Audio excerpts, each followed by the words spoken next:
Shio, Osta, Shohin Yeyi, Tuyukoto I, Ayashdi, Kana Yegi, Dagwatoa. Hello, good evening. My name is Fierce Truth Seeker. Welcome to the Red Road East, the television program dedicated to archiving and preserving the history, legacy, and culture of the original peoples east of the Mississippi and the Caribbean. Today's show will take us all the way to Rhode Island, to the Narragansett Nation. So stay tuned, don't go anywhere. We'll be right back. When I was in foster care, I never knew when I would have to move. So I always had my suitcase ready to go. Then one day, I was adopted. My new parents opened their hearts and home to me. My parents cook my favorite breakfast for me every morning. My parents take me on trips I never thought I would go on. They gave me a home and an even better reason to use that suitcase. My parents aren't perfect, but they're perfect for me.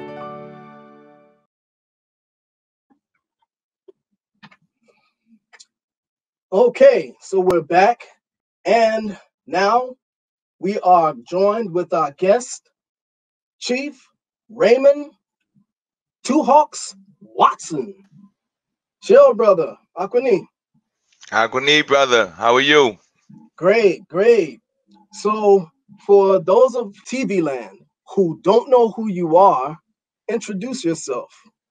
Sure. So in our language, you say, "Wigwusu tampagas katasquamson, nutuis nisu wushuwanag, tomashipag nahigansit, wuni mosquito ka aquani." And that would be, good day, friends. How are you doing? I'm Two Hawks from the Mashipag Nahigansit people.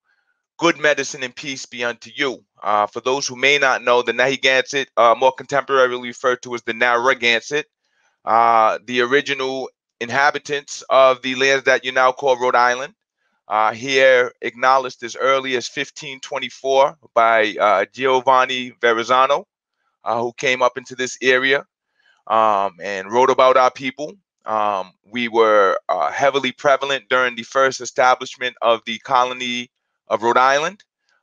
If you go back and look at the history of it, the reason that the Pokanoket, who are our cousins, signed the first peace treaty with the Pilgrims was because there was aggression between the two nations, ours and theirs. So our people go all the way back to then. We fought in the King Philip's War. We had a very tragic event that we call the Great Swamp Massacre on December 19th, 1675, or about they say 3,000, but I think more than that. Women, elders, and children were shot to death or burned alive in the middle of the winter at a winter fort. And then after that, in 1881, when my fourth great grandfather, Brister Michael, was one of the council chiefs, the state illegally detribalized us, claiming that we had too much Negro blood to be real Indians anymore. So there was a lot of struggles after that.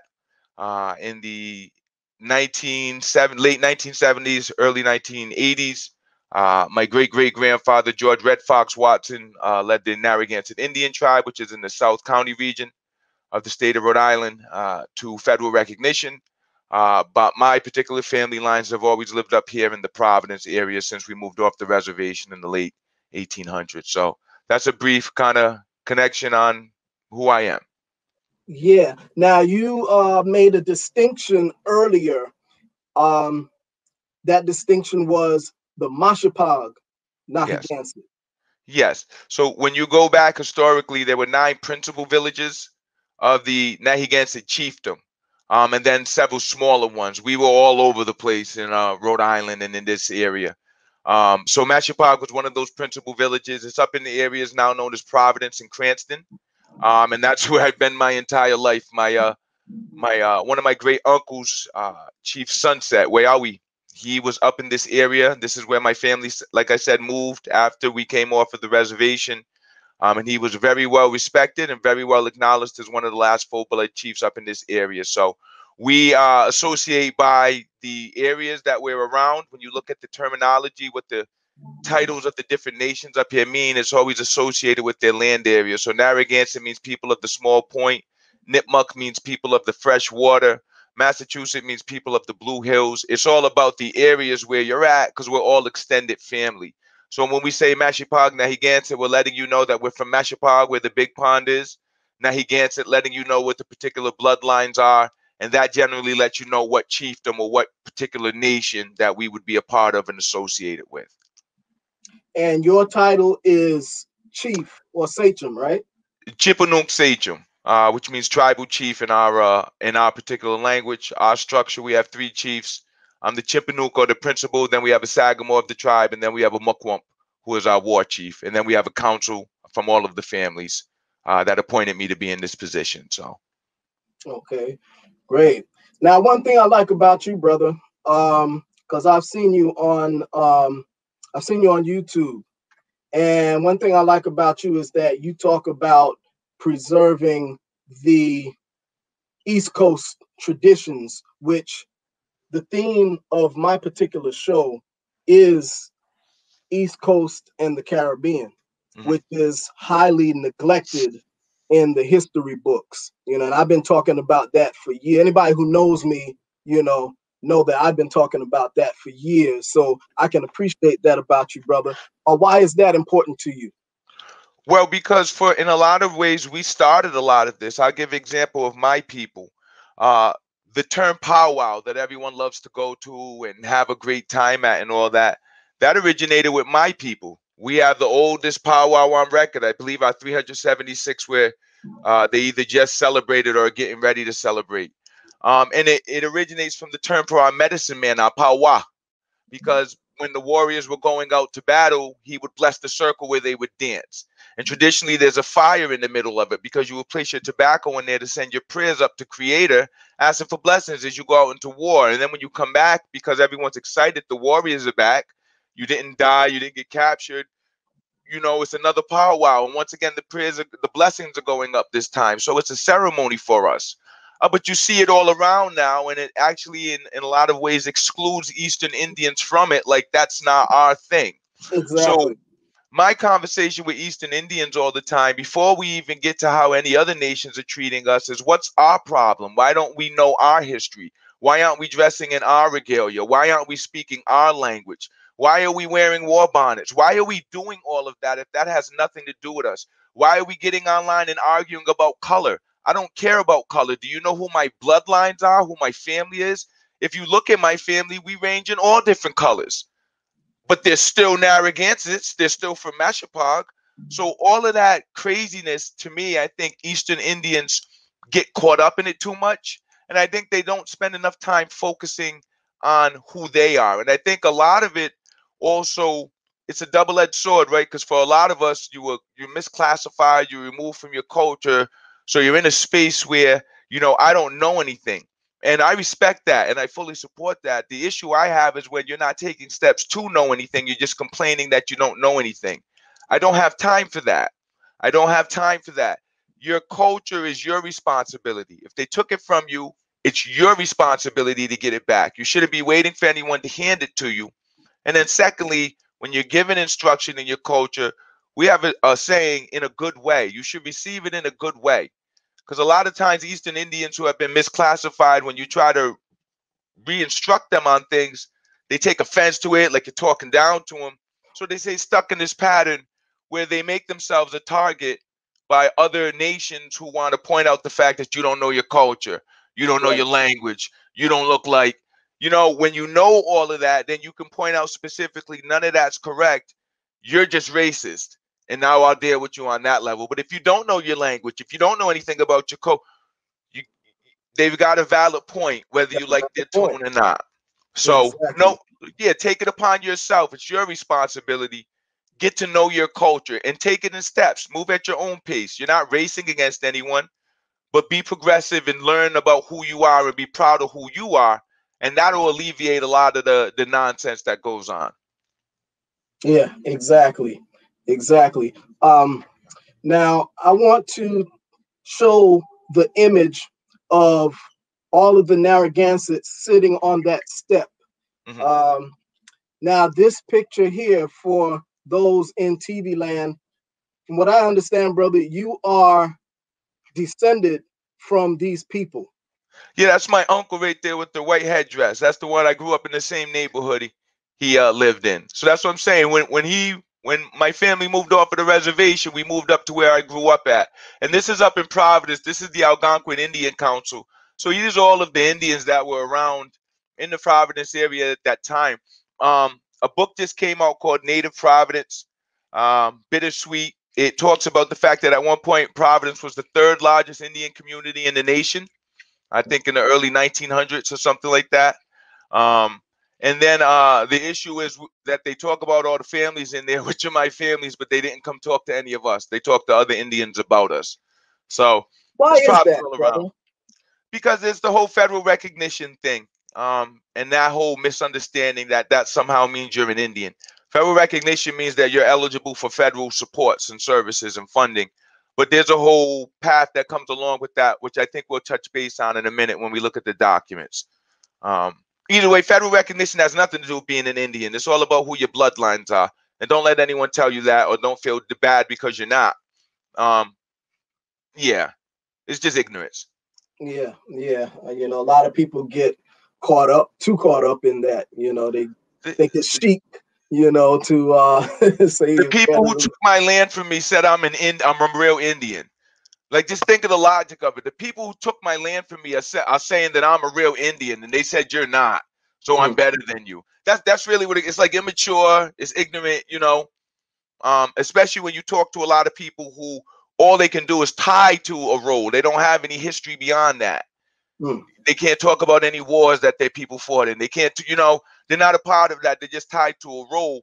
To me, I don't have the stomach for that type of conversation. I get it doesn't become a friendly conversation at that point because it's just ignorance.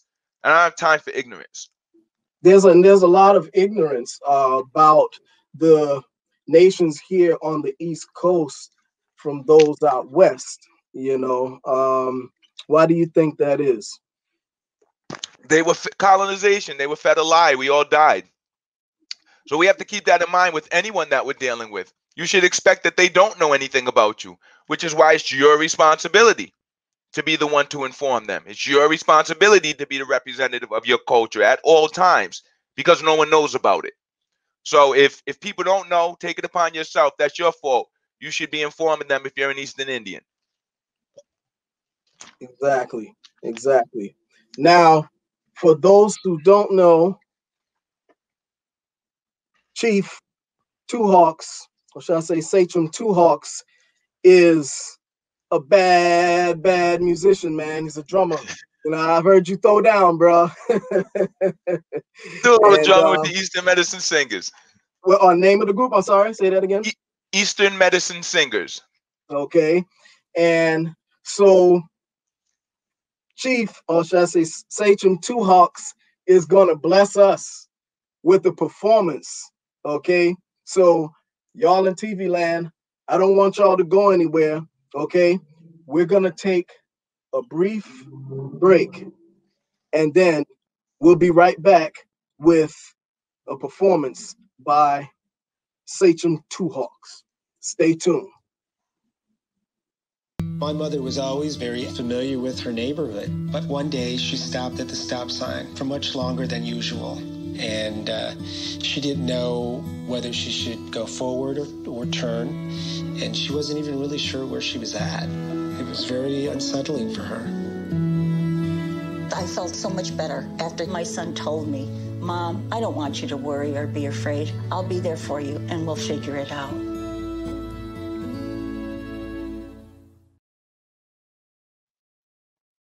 Okay, so we're back, and right about now, Sachem Two Hawks is gonna throw down and give us some good singing. Okay, when you're ready, brother. Sure. So just for a little bit of context, I drum. You know, you see a lot of people, they call it the powwow drum, but it's really comes from the Taos Pueblo people, and that's the one you see at most of the powwows, the big one.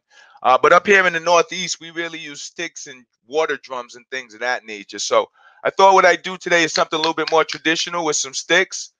This is what you would call like a round dance or a friendship dance. I wrote it.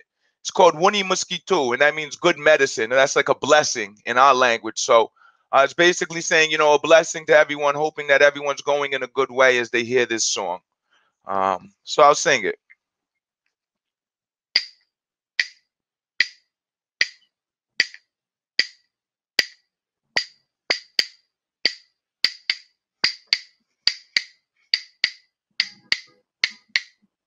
Yo way higher, yo way higher, yo way higher, yo way higher, yo way higher, Woni mosquito.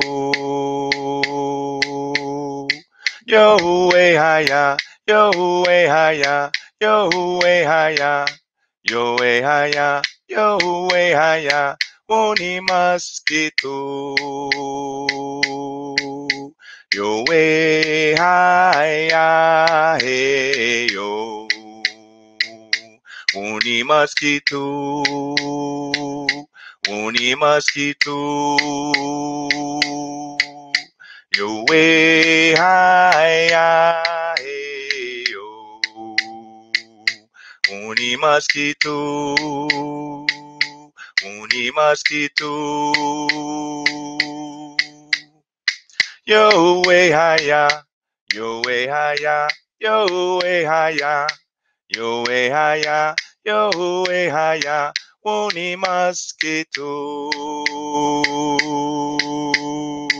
Yo way higher, yo way higher, yo way higher, yo way higher, yo way higher, Woni mosquito.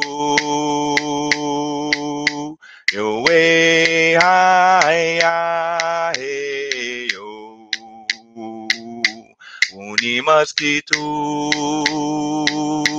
Woni mosquito. Yo way higher, hey yo, Woni mosquito, Woni mosquito. Oh, Beautiful, brother. Beautiful. Beautiful. Much appreciated, man. thank you for the opportunity. All right. So back to this particular book that you were talking about, Native Providence. Mm-hmm. So have you or any members of your nation spoken to this lady in regards to the book? So And no, this is where you deal with the academic colonization that still goes on, because she comes from Brown University, so they have a terrible relationship with the tribes in the lands where their university's at. They like to jump down to South County, like I said, and deal with the federally recognized tribe. And we don't have any issues with dealing with the federally recognized tribe. That's our blood families, but not to our exclusion. What we have done is work with the city of Providence. They just came out with a fantastic report put out by the 1696 Heritage Commission. It was commissioned by Mayor Alorza of the city of Providence, and I'm actually cited as a contributor to it. And it documents the entire history of the African heritage and indigenous communities of the city of Providence. So I encourage people to look at that as a primary source rather than that book, Native Providence. But Native Providence is more of an example of how they continue to erase us, because they're acknowledging us now. They have to acknowledge that there's a presence here, but they're doing it in a manner where it's like it used to be there. So there used to be Indians here at this time. These Indians used to go and visit those Indians there. So still like we're not here. And I take my hat off to Mayor Alorza for the fact that he's been bold enough to deal with the nations that are there, not just falling into that whole federally recognized thing, because those are our lands up in those areas. And that's what I encourage a lot of the non-federally recognized tribes to do. Build local relationships with your local political establishment. Don't always run to the feds and all that. Deal locally. Those are the people you see on a regular basis. Those are the people you'll probably bump into at a store that you can get on the phone. Talk to those people about who your people are, and start there. It all starts at home. So for that particular book, it's one example, and definitely from an academic perspective, yeah, check it out.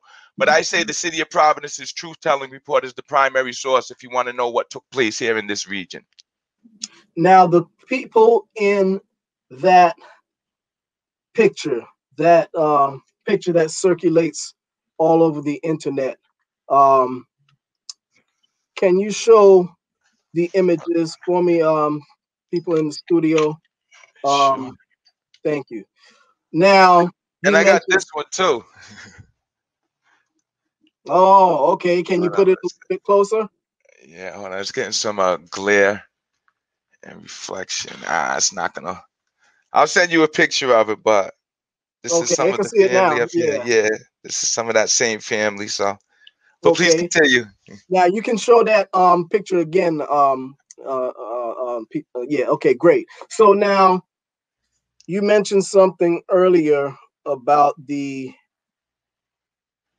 we all know, with paper genocide and things of that nature, and also color politics. Now, are these people here African? Um, and I'm asking this question because I know there's people in TV land who are going to want to know. Are Yeah. these like people of African descent? No, these are Narragansetts and Nipmucks, some Poconokeets, probably some Pequots. That's not to say everyone here is a full blood. You know, through history, we intermix with different tribes. A lot of us intermix with Cape Verdeans. But these are the Indians up here. They're not Africans. We're not Africans. And people think that because Rhode Island's primary strategy to retain control of the land up here, because they never actually legally got it from us. We never surrendered during the war. They just killed our chiefs and took it. Mm. So now you got to figure, how do you keep this land now? Because what if these people pop up? Well, they're Negroes. They're not Indians. They're Negroes. And Right. yeah, they're Negroes, and it's all Negroes up there, and Negroes aren't Indians, and then you just perpetuate this conversation that these people are Negroes, they're not Indians. So now you start to document that, it becomes part of the larger picture and story that goes on. And it really all ties to land theft. When you look at primarily on the East Coast, the reason why the misclassification took place is because most of this was conquested before America. You know what I'm saying? Like Right. before 1776, the East Coast is taken. So the U.S. is based off of all of those agreements that were going on with the colonial powers before the U.S. got started.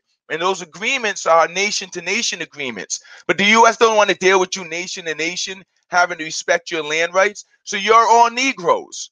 And these new Indians that we're forming treaties with, the new ones we're meeting, they'll be the real Indians, and you'll be the Negroes, and that's how we'll keep y'all divided. So it all comes down to land theft. That's what it comes down to at the end of the day. It has nothing to do with color. It has nothing, because we all know that there was some darker skinned folks here doing the same thing along with these quote unquote white folks at the time. They were Right. Europeans. Exactly. There wasn't no black. They were Europeans coming here to do this. Exactly. So we got to get past all that color stuff and stay focused on what the real thing is, the land. And the land ties to the people. So who are your people, and what are you doing to make yourself known and fight for your rights? I guess where some people get lost is the whole idea of the slave trade. Now, when I was going to school, I remember that they were saying in the history books that less than 5% of the Africans that were brought here, and I'm using that term African loosely, that were Yeah. brought here were brought to North America. And most that did, even, we're not even talking about those who didn't survive the trip, Yeah. but most of them went to Latin America and the Caribbean. Can you speak to Yeah. that briefly? Yeah, and most of the ones that were getting sent up here were from what they call the West Indies, which is different from the West India Isles. So the West Indies are down in like South Carolina down to Florida. Then when you go off of there, you get into the West India Isles. So you would get an Indian sent from the Caribbean up to the West Indies, from the West Indies up to New England, from New England down to the West Indies, from New England out to the West India Isles. So you had that whole triangle going on. So definitely Africans made it up here. Rhode Island was one of the major slave ports for Africans that came in. But the history and the bloodlines are very known and very distinct. We know where the intersections are, but then we know which families are which. I know people right now that have Narragansett heritage that have their documentation of their ancestors who came over on slave ships from Ghana, but they know where the two lines intersected. So for us, it's not a problem to acknowledge both heritages. It doesn't take away from us being Narragansetts. That's just something that came into our experience in our own lands. Okay. Now, there is a flyer circulating around on social media, and they say that you're about to enter a boxing match. No, that fool. I don't even want to get into him. Let me just say this. He's a clown, and I'll leave it at that. Okay. I'm not boxing him, no. Okay. Yeah, I just wanted to clear that up just in case people were thinking it was true. No, thank you. No. He'll not be getting that. No. Okay. No. Great. Let's see. And powwow season. How has COVID affected yeah, shut it down. It shut it down. We're hoping to open back up, you know, as we roll now, but it shut it down. Nothing was going on. So nothing for the summer. Yeah, last summer was just, but it was, you know, I think it was good to give everyone a rest. You know, I appreciate powwow. No, I mean this summer. I mean, yeah, we're hoping that some things go on. I know we're gearing up for Big Drum in September, so but we have a lot of powwows that go on up here. So powwow season runs for us from March till about October. There's a powwow almost every weekend you can go to somewhere. Oh yeah. Oh, okay. Great. Let's see. Yeah, I know we're running out of time. You know, I wanted to touch on some more points, but I know that you have. I know, yeah, exactly. Leave them with you know, a little cliffhanger there. Yeah, absolutely. Because I know you have another engagement. I'm going to speak to some students. I'm a current second-year law student at Roger Williams University School of Law. So they set up a conversation with some high school students from the hood. So, you know, some students from the hood about if they were interested in going to be a lawyer, what would be the path to do that. So gonna hop over there and have some conversation with the youth. But in our language, we say "Katapatush Wuchi Tusata." Thank you for listening to me. Greatly appreciate the opportunity to be a guest on the show. I had seen some of your previous shows before you reached out, so very honored to be here. And peace, Kanash, man. I look forward to connecting soon. All right, so man, we got 5 seconds left, and I appreciate you, brother. Anytime you want to come back on the show, you're welcome. Okay. Very good. Okay, so till the next time, do the dog eat.